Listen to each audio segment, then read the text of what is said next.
Sekarang obstacle lain yang di luar itu namanya non teknis. Apa itu? Ya antara aroma politik Arab dengan FIFA. Yang dulunya kita tahu baca-baca bahwa RON 4 itu netral jadi tuan rumah. Wasitnya dari Kuwait, dari negara yang sama areanya dengan Arab yaitu Asia Barat. Kan lazimnya normalnya Arab Indonesia maka wasitnya dipilih dari area. Oke, ini dua hal nih ya.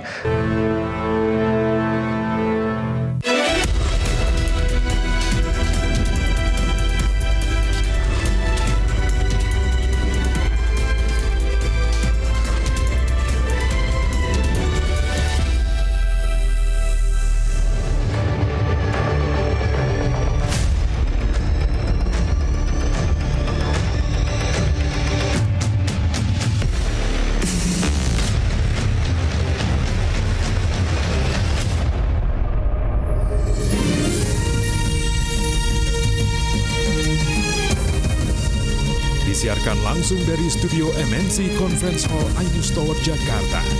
Inilah Rakyat Bersuara bersama Aiman Wicaksono.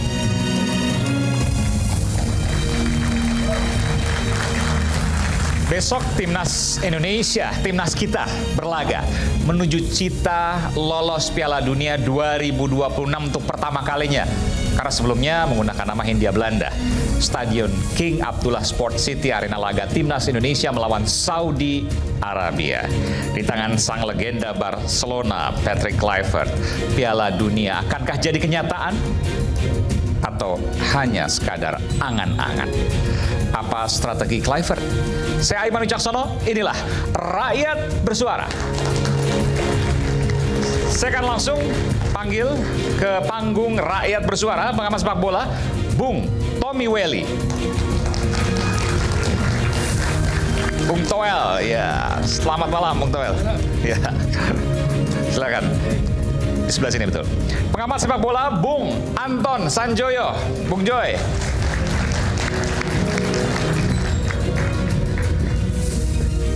Mas Joy, apa kabar? Silakan Mas Joy. Kemudian sebelah sini. Ya. Pemain sepak bola Timnas Putri, penjaga gawang alias kiper, Atin Rizky.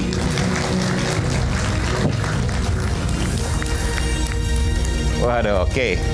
Silakan, Mbak Atin, sini. Kemudian mantan pemain sepak bola Liga Indonesia, Christian Carrasco. Bung Chris, selamat malam. Koordinator Save Our Soccer, Bung Akmal Marhali. Iya, penyiar, selamat malam. Penyiar dan pemerhati sepak bola, Bung Pangeran Siahaan, Bung Pange.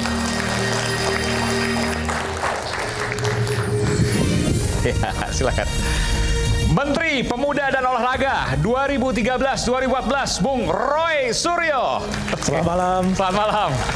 Ini bukan ijazah, tapi ada dokumen juga yang mau disampaikan. Tadi sudah sempat bicara dengan saya. Iya, nanti kita lihat. Jadi bukan periksa ijazah, tapi siapa tahu sertifikasi wasit Kuwait. Besok itu punyanya Ali Sabah Al-Kuwari atau punyanya Yasser Al-Muwalat itu nggak resmi. Oke. Jadi kita tolak wasitnya Kuwait. Tapi udah dapat dokumen aslinya belum? Oh, nanti kalau udah dapat kita ela. Oh. lanjut pulang. Oke, nanti kita akan gali ya. Kemudian dari Jeddah Arab Saudi, pecinta sepak bola Bung Effendi Ghazali nanti akan bergabung, dan juga masih dari Jeddah Arab Saudi, manajer Timnas Indonesia Pak Sumarji. Saya akan langsung pertama kali mau yang optimis atau mau yang pesimis? Oh, nggak ada, dua-duanya optimis kok. Tapi satu dengan data meskipun dengan angle atau sudut pandang yang berbeda. Saya ke Bung Toel dulu. Bung Toel? Ya. Kalau hitung-hitungan statistik berat, kalau lihat di atas kertas berat, meskipun Indonesia lompatnya luar biasa, Timnas. Kalau bicara besoknya, sebenarnya hari Kamis tapi dini hari, kita bilang besok aja lah, karena besok malam persiapannya. Gimana? Oke, yang pertama saya bilang ini momentum. Kenapa momentum? Karena ini tinggal 2 pertandingan untuk kita menuju Piala Dunia 2026. Iya, kan masih ada putaran kelima, round 5. Ya, tapi kan kita bicara yang round 4 dulu. Iya, momentumnya, kalau kita bicara Piala Dunia sebetulnya hanya tinggal 2 pertandingan. Dua pertandingan ini hidup mati nggak berlebihan ya? Ya, do or die, hidup mati Arab dan Irak 8 dan 11 kan gitu. Atau 9 dini hari, 12 dini hari. Ini mirip posisi tahun 85 menuju Meksiko 86. Waktu itu pun tinggal 2 pertandingan. Lawan Korea Selatan, kalau menang lawan Jepang, kalau menang ke Meksiko 86. Dua-duanya kalah waktu itu. Waktu itu lawan Korea Selatan kalah yang nggak lanjut. Oke, kalau sekarang? Jadi yang membedakan hanya sistem kualifikasi, tetapi positioning, saya ulangi lagi kalimatnya, positioning kita mirip lah. Jadi ini momentum terbaik, pencapaian yang tertinggi sejauh ini dalam proses menuju Piala Dunia. Kalau sekarang misalnya nih kita bicara menang dengan Arab, kita punya kesempatan yang bagus. Oke. Tapi kalau seandainya dua-duanya kalah, hampir bisa dipastikan pasti akan gagal Piala Dunia. Kalau dua-duanya kalah ya selesai. Arab Irak kalah, selesai. Ya, betul. Salah satu menang, peluangnya masih besar. Ya, jadi setiap pertandingan dalam konteks ini berarti final. Oke. Kalau final ya harus dimenangkan. Kalau mau kasih standar bawah ya nggak boleh kalah. Atau minimal seri. Tetapi sebetulnya target dalam pertandingan seperti ini, kalau kita mau melabelkan ini do or die, kita anggap ini momentum terdekat untuk mencapai Piala Dunia, ya harus menang, kan begitu. Sekarang bagaimana perhitungannya? Secara teknis, hanya kita bicara teknis, kacamata kuda, nggak mikirin yang lain, kita bicara kualitas pemain, kualitas tim, taktikal, menurut saya sih peluangnya 50-50. Bahkan 50-50. Kesebelasan mau Indonesia, alasannya Arab, apa? mau Irak. Alasannya karena saya juga kan kita lihat di ronde 3 bagaimana Arab bermain. Tentu saya juga mempertimbangkan dia progres lah. Ada perkembangan sejak November tahun lalu sampai sekarang dengan segala uji coba turnamen yang diikutinya dia pasti progres. Tetapi kita lihat kualitas Arab yang sekarang nggak jauh-jauh banget. Kalau dibilang dia nggak jelek-jelek banget, saya juga mau bilang bahwa Arab atau Irak juga tidak bagus-bagus banget gitu loh. Oke. Dengan kualitas pemain kita. Kenapa? Karena kualitas pemain kita kan sekarang didorong oleh yang namanya naturalisasi gitu loh. Jadi kita tidak dalam posisi inferior. 18 dari 29 betul ya? Saya bicara konteks teknis prediksi ya. Bicara sepak bola 50-50. Tetapi kenapa menjadi lebih rumit? Karena obstacle-nya ada. Kita punya obstacle, punya hadangan. Hadangan internal adalah satu, oleh Romeni cedera di Agustus. Sementara dia adalah yang mengisi lubang selama ini kekosongan tentang striker yang insting golnya bagus. Lalu yang terakhir adalah tentang Audero yang cedera. Jadi secara internal kita punya hambatan, punya obstacle technical, yaitu Ole di Agustus cedera dan terakhir kemarin adalah Emil Audero penjaga gawang. Sekarang obstacle lain yang di luar itu namanya non teknis. Apa itu? Ya antara Arab, aroma politik Arab dengan FIFA.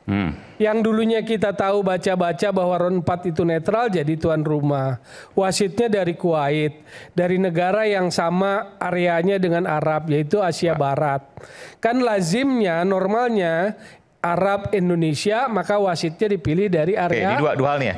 Pertama round 4 harusnya netral, tempatnya bukan di salah satu tuan rumah. Bukan, harusnya. Tadinya yang kita baca tahunya. Ternyata di Arab Saudi. Akhirnya kan diputuskan. Anginnya berbeda. Yang kedua wasitnya jangan wasitnya Kuwait. Ya. Itu kan satu area dengan Arab, artinya Asia Barat. Ya. Biasanya dalam sepak bola Arab lawan Indonesia, maka normalnya misalnya Asia Timur. Apakah itu wasit dari Jepang, Korea Selatan, China, atau dari Asia Tengah, Uzbekistan misalnya. Itu bisa aja. Karena ketika Irak Indonesia kan benar nunjuknya tuh wasitnya China. Oh giliran lawan Arab wasitnya dari Kuwait. Jadi kita pantas menduga bahwa ada faktor non teknis. Sebentar ini kan nggak semua paham ya. Kalau seandainya dari Kuwait, kecenderungannya mereka akan saling membela antara Kuwait membela Arab Saudi.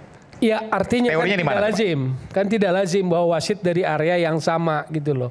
Karena di pertandingan yang menentukan netralitas ini penting. Ya. Nggak, kenapa wasit Kuwait ini ditakutkan, dikhawatirkan, tidak netral? Ini dalam sepak bola ya. Dalam sepak bola pertandingan menentukan. Arab juga punya ambisi nih ya. Nanti kita bicara ke Arabnya. Kenapa wasit ini menjadi faktor sentral? Kalau ada misalnya sekarang di lapangan nanti ya situasinya benturan 50-50, duel 50-50, saya khawatir. Saya kasih kalimat saya khawatir keputusannya itu akan diberikan kepada Arab. Keputusannya menguntungkan Arab. Misalnya ada benturan di area depan penalti kita, Prit. Wasit kasih buat Arab gitu loh. Berat sebelah lah gitu. Ya netralitasnya itu yang jadi kita sorot kan. Atau pelanggaran dulu pernah Bahrain kalau nggak salah ya. Kartu kuning itu kan bahaya. Nah, yang kayak gitu yang ditakuti gitu loh. Makanya saya lihat antisipasinya PSSI adalah hotel milih sendiri gitu loh. Mungkin bus juga pilih sendiri dengan drivernya. Karena pengalaman kan yang saya dengar juga pernah yang waktu lawan Arab di pertama itu dari penginapan ke stadion kan bisa sampai 1 jam katanya diputar. Pada aturan pertandingan FIFA Matchday itu jarak penginapan dengan stadion itu nggak boleh lebih dari 30 menit. Tapi kan yang waktu round 3 pengalaman yang pertama draw itu katanya diputar hampir 1 jam. Nah kayak gitu tuh yang bisa dianggap mengganggu secara non teknis gitu loh. Selain Arab punya keuntungan misalnya stadiumnya, cuacanya, iklim, cuaca dan sebagainya, gitu loh. Kalau tadi Anda sebutkan dari sisi pemain ada obstacle, ada hambatan dari ya, dua itu ya. internal tenis ya. Dari sisi non teknis juga hambatan juga tuh. Oh sangat, itu yang sangat berpengaruh. Jadi makanya kalau optimisnya di mana nanti? Kalau kita bicara cuma di lapangan bola, saya yakin 50-50 antara kualitas tim kita dengan Arab maupun Irak. Tetapi dengan faktor itu, maka persentase itu bisa bergeser. Ya. Dan merugikan kita. Ya merugikan secara non tesis sih. Nah poinnya sekarang karena itu sudah tidak bisa dirubah, maka timnas Indonesia harus fokus memenangkan pertandingan secara mutlak di lapangan. Besok nih ya. Izin Mas Aiman. Izin Mas Aiman. Oke, silakan Mas Roy. Enggak apa-apa. Nanti terus. Saya setuju dengan tanggapan Mas Toel ini. Karena itulah yang namanya bukan istilahnya bukan jelek nih. Politik bola. Jadi artinya Indonesia, PSS, Ketua PSS harus melobi ini dengan bagus. Jangan sampai kemudian wasit itu memang tadi dari Kuwait. Sebentar, melobi untuk wasitnya jangan dari Kuwait. Masih betul, bisa? Masih betul, bisa? Masih bisa. Itu biasa dilakukan gitu loh. Artinya gini, kan banyak ya wasit-wasit bagus. Misalnya dari Jepang, ada Yuichi Nakamura ya. Kemudian misalnya dari Korea, ada juga Korea Selatan tuh Kim Jong Hyuk.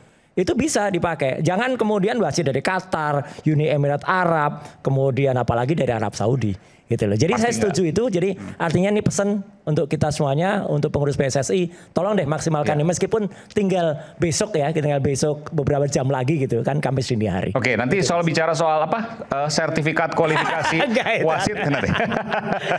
Oke. Ada komentar soal ini? Anda setuju, Bung Pange? Sebenarnya kurang lebih sih setuju ya, karena gini, sepak bola itu tidak pernah cuman sekedar sepak bola. Ya, tidak pernah cuman sekedar pertandingan olahraga. Mereka itu pertandingan cuma buat 11 lawan 11 di lapangan. Buat federasinya itu bukan soal olahraga. Buat pemerintah negara itu bukan soal olahraga. Buat FIFA itu bukan soal olahraga, ini soal bisnis. Tadi kita bilang ya dari kemarin bahwa ini wasit dari Kuwait, apa pengaruhnya? Sebenarnya satu yang belum pernah diomongin, bahasa. Apakah bahasa di Kuwait sama di Saudi bahasanya beda? Saya rasa sama-sama Arab bahasanya. Beda aksen aja palingan. Saya suka berpikir, mudah-mudahan pemain Indonesia yang non naturalisasi ada yang fasih bahasa Arab. Kenapa? Kalau nanti pemain Saudi sama wasitnya orang Kuwait ngomong Arab, siapa yang bisa ngerti mereka ngomong apa kan? Saya rasa kalau pemain naturalisasi ya mungkin saya akan terkejut kalau ada yang bisa bahasa Arab, tapi kayaknya nggak ada ya. Tapi pemain-pemain yang main di Indonesia lah, ada nggak yang bisa kira-kira nguping nanti mereka ngomong apa? Itu baru dari soal bahasa.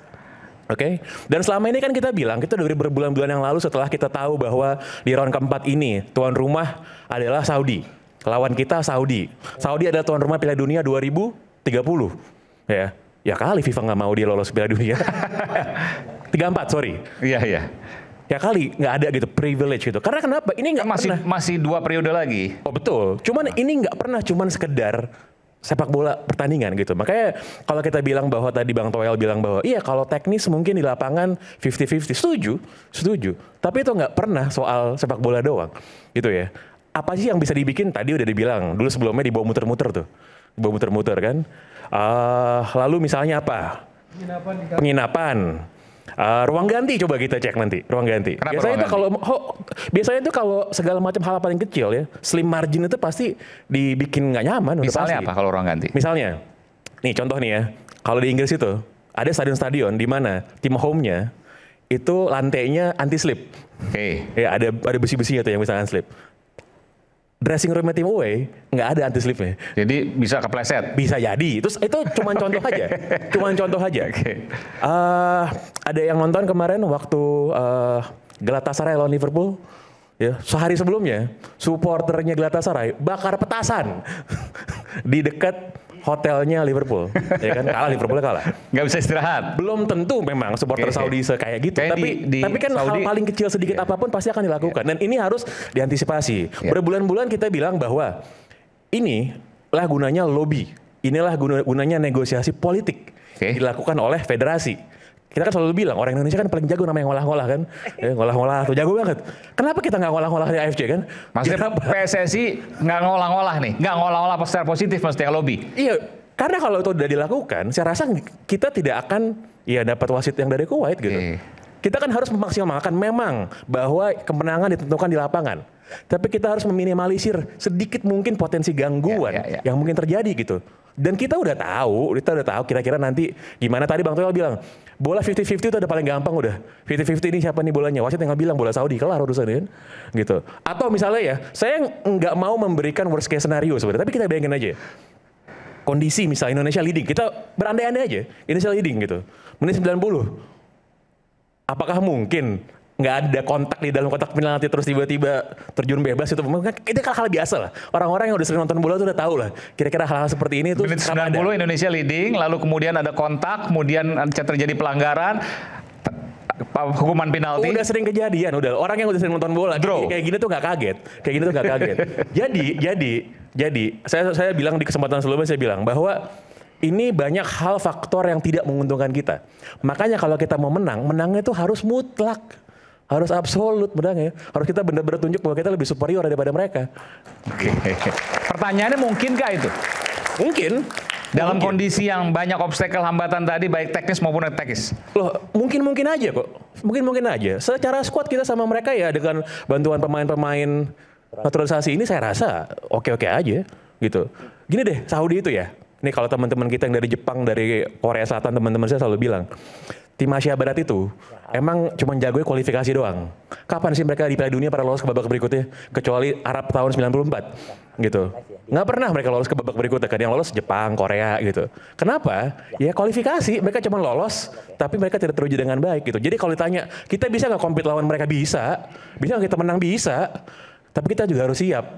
Kalau ada faktor-faktor X yang non-teknis seperti itu, apa respon kita?